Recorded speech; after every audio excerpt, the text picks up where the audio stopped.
సకల ఐశ్వర్యాలు కలిగేటటువంటి, ఇంట్లో దరిద్రం అంతా పోయి సకల ఐశ్వర్యాలు కలిగేటటువంటి అద్భుతమైనటువంటి మార్గం ఏదైనా ఉంటే చెప్పండి అని అడిగారు. తప్పకుండా మంచి విషయాన్ని అడిగారయ్యా, చెబుతాను. ఇలాగే ఒక సమయంలో పార్వతీ అమ్మవారు కూడా పరమేశ్వరుడు అడిగినటువంటి విషయాన్ని, సాక్షాత్తు పరమేశ్వరుడు చెప్పిన విషయాన్ని మీకు చెబుతానండి. ఒకనొక సమయంలో సాక్షాత్తు శివపార్వతులిద్దరు కూడా కైలాస పర్వతులు కూర్చున్నారట. అలాగే నందీశ్వరుడు, భృంగీశ్వరుడు, ప్రమథగరాజులు, అలాగే అష్టదిక్పాలకులు, దేవతలందరూ ఉండగా సాక్షాత్తు పార్వతీ అమ్మవారి పరమేశ్వరుడు చూసి, నాథ, భూలోకంలో స్త్రీలకి సకల ఐశ్వర్యాలు సకల సౌభాగ్యాలు కలిగేటటువంటి వ్రతం ఏదైనా ఉందా అని అడిగింది.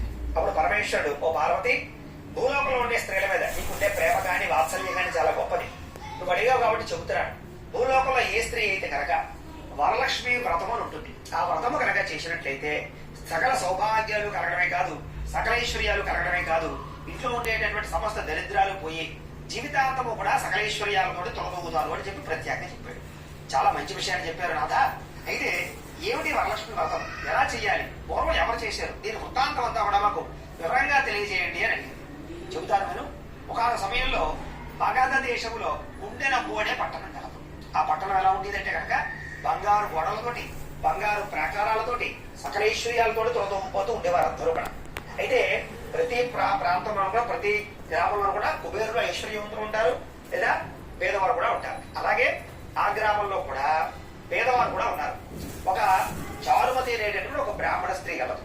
వాళ్ళ కుటుంబం కూడా కొంచెం పేద కుటుంబం అనమాట. అయితే ఆ చారుమతి చాలా మంచిది, చాలా గుణవంతురాలు, సౌమ్యురాలు, మహాపతివ్రత.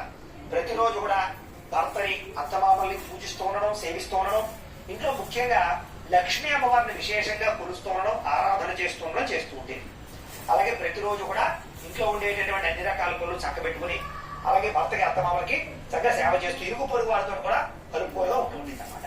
అయితే ఒక రోజు రాత్రి సాక్షాత్తు లక్ష్మీ అమ్మవారే ఆ యొక్క చారుమతి కల్లో కనపడి, చారుమతి, నీ పూజకు మెచ్చి నేను కల్లో కనపడ్డా.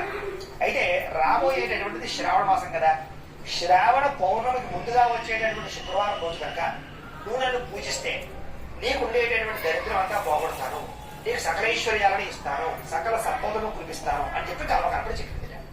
వెంటనే చారుమతి మెలకు వచ్చేసింది, లేచింది, చూసింది, ఇంట్లో 4 మూలలో చూసింది, ఎక్కడా లక్ష్మీ అమ్మవారు కనపడలేదు.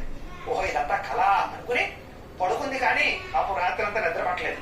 సరే, తెల్లవారింది. లేచాక తన భర్తని, అత్తమామల్ని పిలిచి వాళ్ళకి రాత్రి తనకు వచ్చినటువంటి కళ వృత్తాంతం అంతా కూడా చెప్పింది. చెబితే వాళ్ళందరూ చాలా సంతోషించి, అమ్మా చారుమతి, నీకు ఎలాంటి కళ వచ్చిందంటే చాలా మంచిదమ్మా, నువ్వు లక్ష్మీ అమ్మవారిని కొలుస్తున్నావు కాబట్టి కళ కనబడి నీకు చెప్పింది కాబట్టి ఖచ్చితంగా ఇది నువ్వు ఆచరించి తీరు అని అత్తమామలను భర్త కూడా ఆజ్ఞాపన చేశారు. సరే, ఇదే విషయాన్ని చారుమతి ఇంటి రూపొరుగు వారు ఉండేటటువంటి వేద స్త్రీలకు అందరికీ కూడా చెప్పింది. వాళ్ళందరూ కూడా ఈ శ్రావణ పౌర్ణమికి ముందుగా వచ్చి శుక్రవారం ఎప్పుడు వస్తుందా అని ఎదురు చూస్తున్నారు. చారుమతితో సహా అందరూ కూడా వీళ్ళ భాగ్యోదయం చేత, వీళ్ళ అదృష్టం చేత శ్రావణ పౌర్ణమి ముందుగా వచ్చే శుక్రవారం రానే వచ్చింది.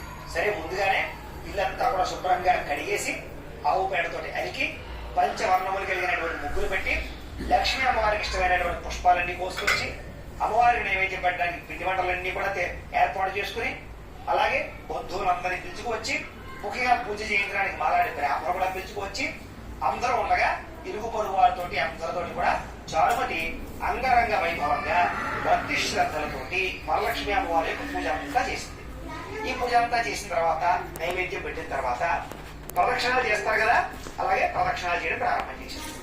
ఒక ప్రదక్షిణ చేసేసరికి చారుమతితో సహా ఎవరైతే పూజ చేస్తున్నారో వాళ్ళందరికీ కూడా కాళ్ళకి గల్లు గల్లు అని శబ్దం కనపడుతుంది. ఏంటి శబ్దం కనపడుతుంది అంటే చూసేసరికి కాళ్ళకి బంగారు ఆభరణాలు, చక్కని అద్భుతమైనటువంటివన్నీ కూడా ఏర్పాటయ్యాయి అన్నమాట. బట్టీలు, రకరకాలన్నీ కూడా దండ పెట్టారు. సరే, ఆహా భలే ఉంది, అమ్మవారి అనుగ్రహంతో మనకి ఇవన్నీ వచ్చాయి.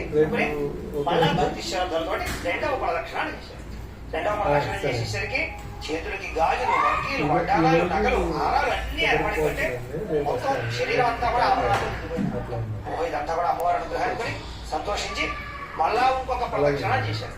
ఇంకో ప్రదక్షిణ చేసేసరికి ఏమైంది, ఏదైతే ఈ యొక్క పూజలో పాల్గొన్న స్త్రీలు ఉన్నారో వాళ్ళందరి ఇల్లు కూడా నవరత్న, వజ్ర, వైడూర్యాది మరకత మాణిక్యాలతో కూడుకున్నటువంటివన్నీ కూడా సింహాసనాలు, అలాగే బంగారు పరకాలతో గోడలు, ఇల్లంతా కూడా ఐశ్వర్యంతో తొలదూకోవడము, అలాగే ఈ ప్రతి ఇంటి దగ్గర నుంచి కూడా గజవాహ